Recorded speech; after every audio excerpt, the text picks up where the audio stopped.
Hello everyone, I hope this video finds you well.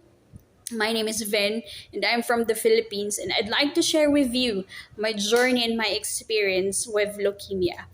10 months ago, I was diagnosed with acute promyelocytic leukemia, or APL. It is a formation of too many abnormal white blood cells. So um, I'd like to share this video for people who are still undergoing the treatment, and for people who are going to start the treatment, um, and also to share how God helped me and my family go through this journey. So let me start with um, what happened before the diagnosis. So it was, I think, a week before the diagnosis. I felt very tired. Just few steps from, say, from the gate of our office to our office, it made me really really tired. Like, I felt like there's no oxygen running in my body. Um, so one morning I woke up and my vision was very blurred. It was blurry, like it was just black and white. And we went to the eye center to have it checked, and the doctor said that there are blood clots um, in my eyes, and he suggested that we um, have a blood test, or that I would have a blood test to see where the issue is coming from, because he said that it can be more than just an eye problem, and it might be something to do with an issue inside my body. So we went to the hospital, to another hospital, and I had a complete blood test, or the CBC. And there we found out that my hemoglobin is only at 5. And they said that I might need to have a blood transfusion because it's very low. And they're suspecting that it can be a possible anemia. So um, I had a schedule at another hospital for a possible blood transfusion.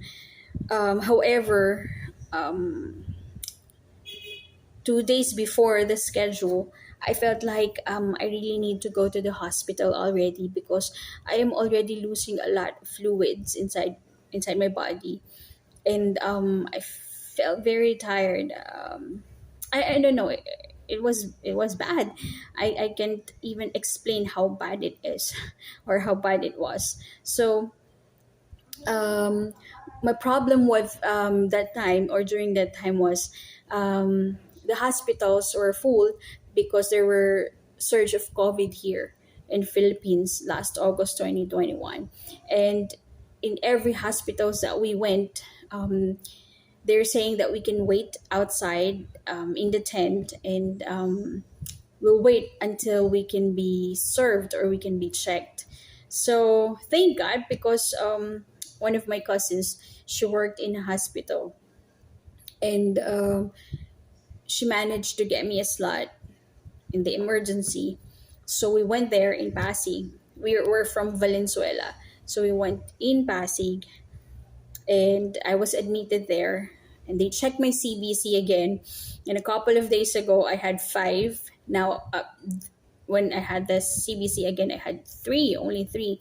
And my platelets were just 10, or 10,000.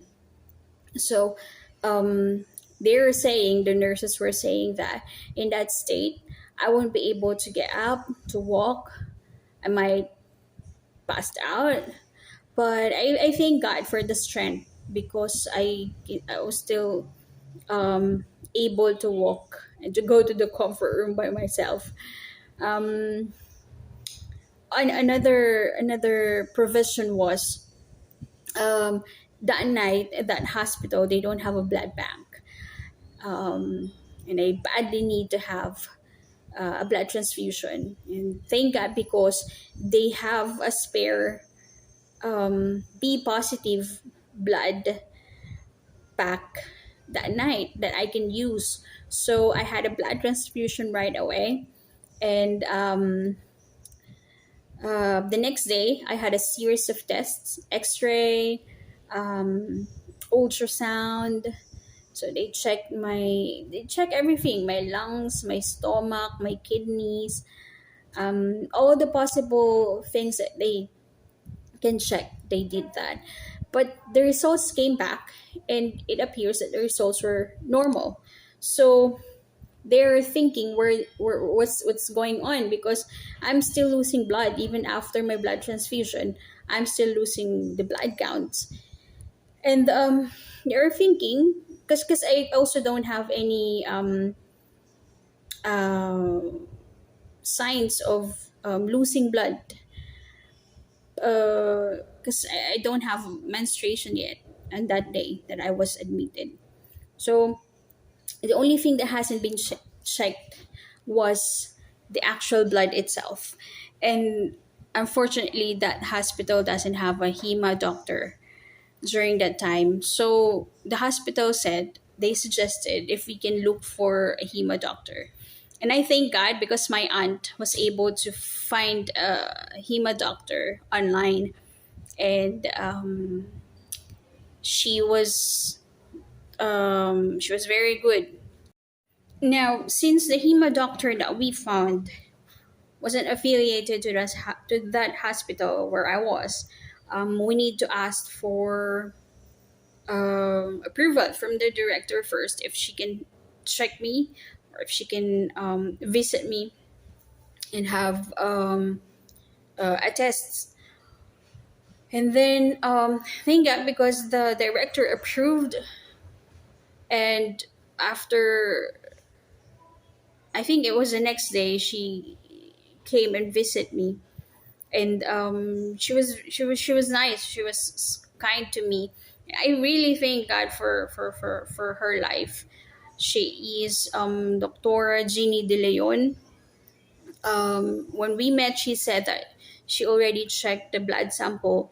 And if I'm correct, I think she said that she found blast on the blood sample itself. And so it is a leukemia.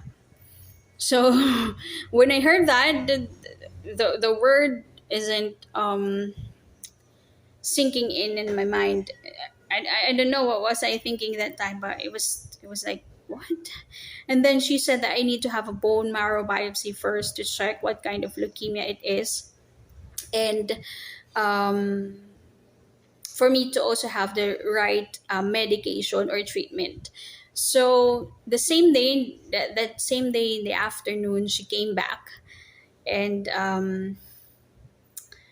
she did a bone marrow biopsy to me, by herself, and a nurse. And I was I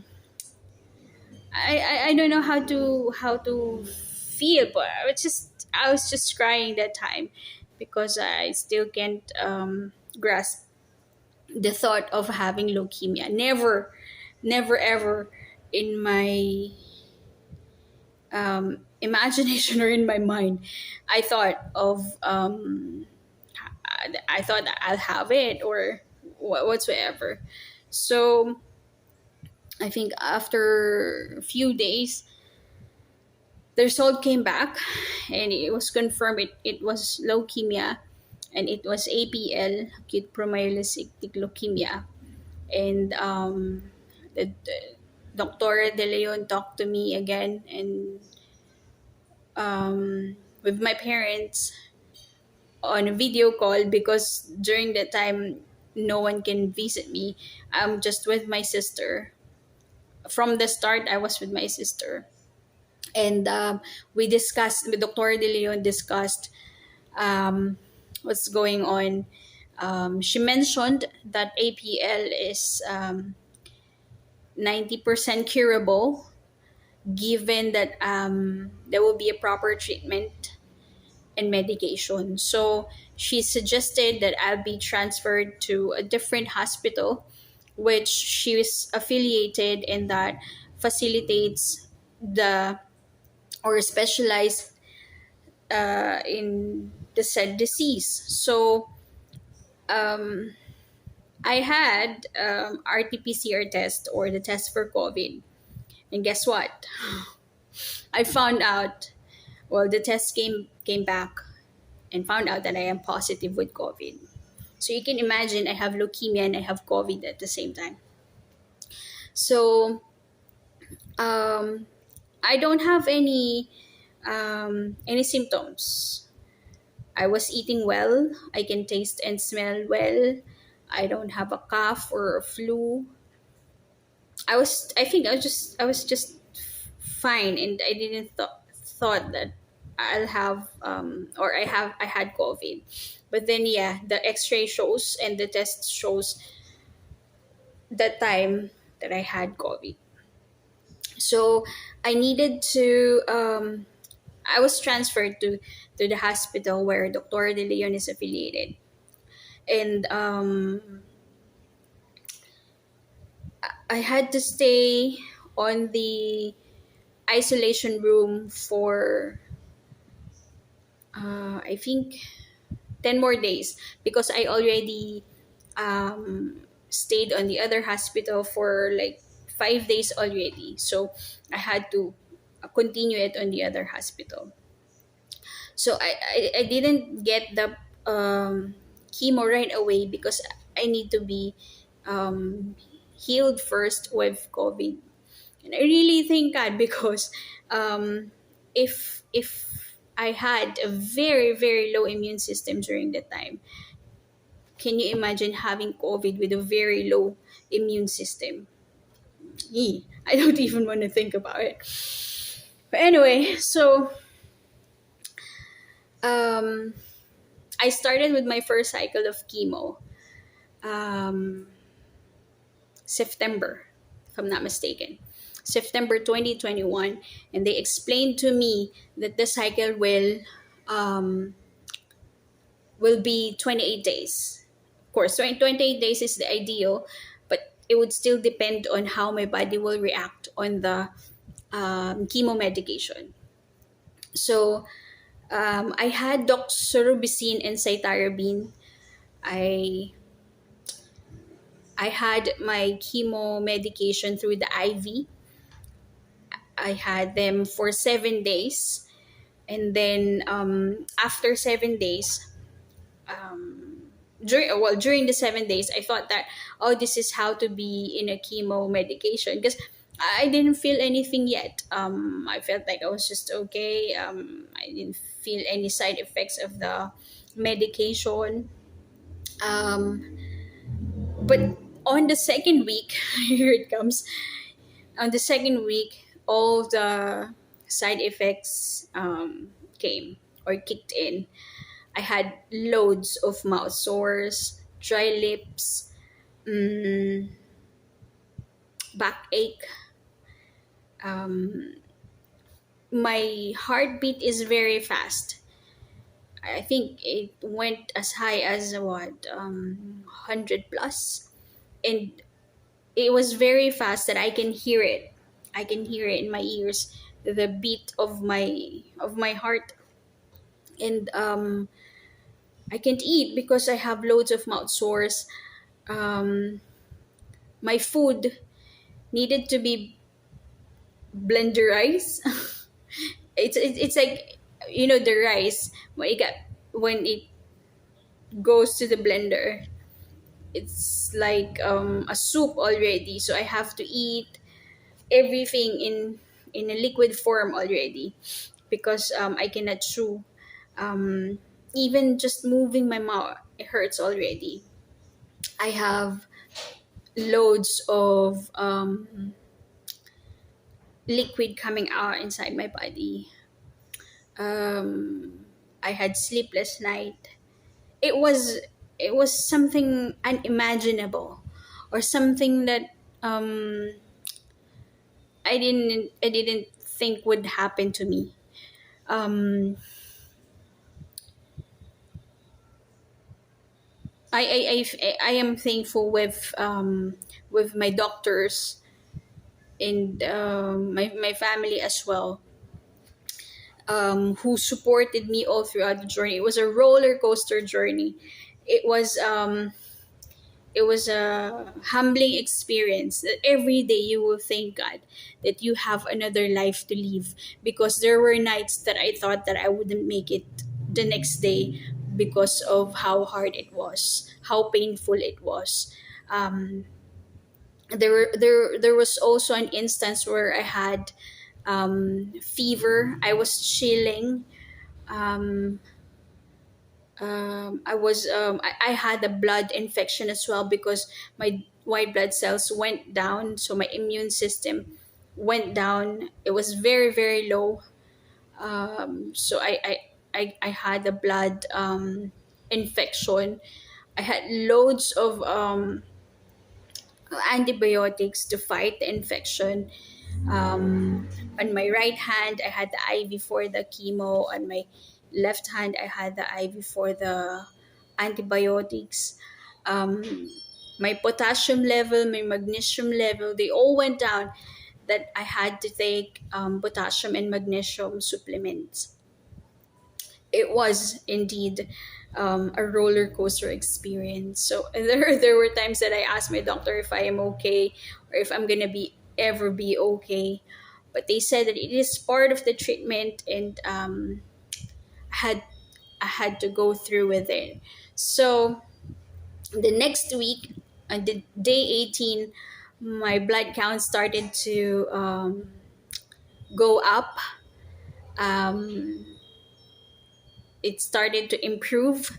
So I had another bone marrow biopsy on the day, if I'm not mistaken, I think it's day 21 or 25. So I had bone marrow biopsy again, and I thank God because the result came and it was negative already with the disease. But I still need to go through the rest of the chemo cycles. I had three, so I had to go through the next two cycles. So after that, I just had I think a couple of weeks rest to recover, um, and then I went back to the hospital for the second cycle. On the second cycle, I still had the same medication, the doxorubicin and the cytarabine, and the atra. The atra, I had it on the very first day that I was diagnosed with leukemia, the atra. So on the second cycle, at least we already know um, what's going to happen. So at least we're a bit prepared on the side effects days. So the side effect wasn't as worst as the first cycle. There were still mouth sores, but I managed to eat soft foods. It wasn't on liquid form anymore. Um, the the other side effects are bit less compared to the first one. I still had fevers. Thank God I didn't get any blood infection on the second cycle. So on this second cycle, I had to go through a liver check because I had fever, but they can't find where it is coming from because there were no blood infections. There's no other infection. Um, I was checked with tuberculosis, but it was cleared. I was checked in the different types of tests for tuberculosis, but I was cleared. So I had a CT scan in my stomach to check maybe the tuberculosis is in there, but they found a different one. They found a different concern because they found that there were loads of nodules um, in my liver. Small nodules, but there are lots, there are loads, there are many. So the doctor suggested that I have to have a um, liver biopsy. But before the doctor came to the suggestion of having a liver biopsy, um, we thought that because I'm having fever, but there were no infections or there were no other reasons to have a fever. So they were worried that the leukemia might have relapsed, or it might have, come back that early. I mean, I was still in treatment, but it might come back, that early. So I had another bone marrow biopsy, and thank God, because um, it didn't relapse. So it did not come back. So that's why they suggested for me to have a CT scan or a check, and then they found out that there were nodules in on the liver. So I had a liver biopsy to check if it's a benign nodules or if it's a malignant nodules. So thank God, because the results came, and the doctor told me that it was benign. So all we need to do is to have it checked every 3 months or 6 months if it's growing, or if it's growing, or if it's just there, because they're saying that there's no medication for that. It's they're saying that it's kind of rare for someone to have a leukemia and loads of nodules on the liver, because it happens, but only with kids, and I'm already an adult. So it's very rare. So I had um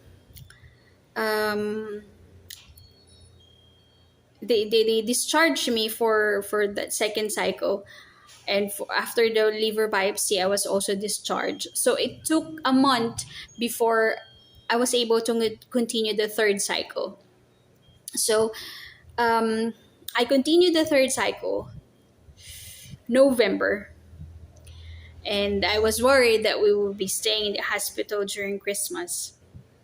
But on the third cycle, I begged I begged my doctors to have me discharged before Christmas. And they're saying that it will be risky for me to be discharged during that time, because it is the second week of the cycle, which we know what's going to happen. All the blood counts will go down, the immune system will go down, which is very critical, because I cannot get any infection during that time, especially when I'm out of the hospital. So to make the story short, they let me have the Christmas at home, but Christmas and the Christmas day I had CBC, and we found out that my blood counts are very low. My immune system is low as well. So the next day, on the 26th of December, I was again admitted in the hospital, and I continued my medication there. Um, it was New Year's Eve.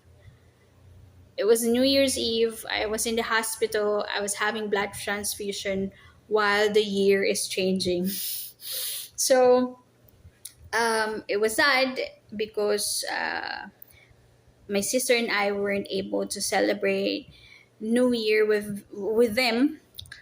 But it was also we were also thankful, because the medication went well. The 4th of January, I was discharged, and I was advised that there will be another bone marrow biopsy to make sure that I can be on a remission after the 3 cycles of chemo. So, February 2022, I had my bone marrow biopsy after my third cycle. So, um, on my during the third cycle as well, I was still having fever at some point, and they're suspecting that it can be about the liver again. So they suggested for me to have ultrasound to check if it is still about the liver. So I'm having fever because I don't have any infection or any other reason to have fever. So I went to have the ultrasound, and while the nurse was checking, I asked her, "Can you still see nodules? Um, is it still loads?" And the nurse said that she cannot say anything because it's the doctor who can only tell me about the result. And then after a few minutes, she said that um, I need to call the doctor to have this checked. So I was very nervous because why would she need a doctor? Is this something serious or what's going on? So I was so nervous. So the doctor came, and then he checked um, everything in the liver area, and then he said, are you sure that that they found nodules here before?" I was like, yes, I have nodules before. On my last CT scan, I had liver biopsy, and they found out that it was benign. And so the doctor checked again, and then he said that, well, I don't know what happened, but there's no nodules anymore. I mean, I can't find anything. The liver is clear. It's clear. So really, it was I think a miracle, because just a month ago there were loads of nodules there everywhere in the liver, and it's all gone now, and the liver was clear. So I thank God for that. So the bone marrow biopsy result came back, and it came back negative from the disease. So thank God, because um, they now announced that I am now on remission. So um, I still take chemo tablets as part of the maintenance therapy. I still have blood count tests every 2 weeks to check if the dosage needs to be adjusted based on the results. I thank God for everything. I think my hema doctors, Dr. De Leon, Dr. Callejas, Dr. Velasco, Dr. Tui, Dr. Espinosa. Thank you po. I think all my doctors who looked after me from different departments, marami pong salamat. I thank everyone who helped me and my family in whatever ways. For everyone who prayed for me and for my family, thank you so much. I am always praying that God will return all the blessings hundredfolds to you. Um, for everyone who's going through the same thing that I've been through, or if whether it's a different thing, but it is hard for you, um, hang in there. Have faith in God. Whatever it is, it might not be an unpleasant journey right now, but um, after that, you learn the purpose of the struggle you're going through right now. As for me, I think my purpose was um, to give hope or to encourage others who's going through the same um, struggle. I joined a leukemia group, and there were loads of people in there who's going through the same thing, and they were looking for answers. They're looking for comfort, for encouragement, and they're looking for someone who've been through the same thing to get what they need to do or what they need to expect. So um, again, thank you for listening to my story. This is all for God's glory, and it will always be. Have a great day. Take care. Bye bye.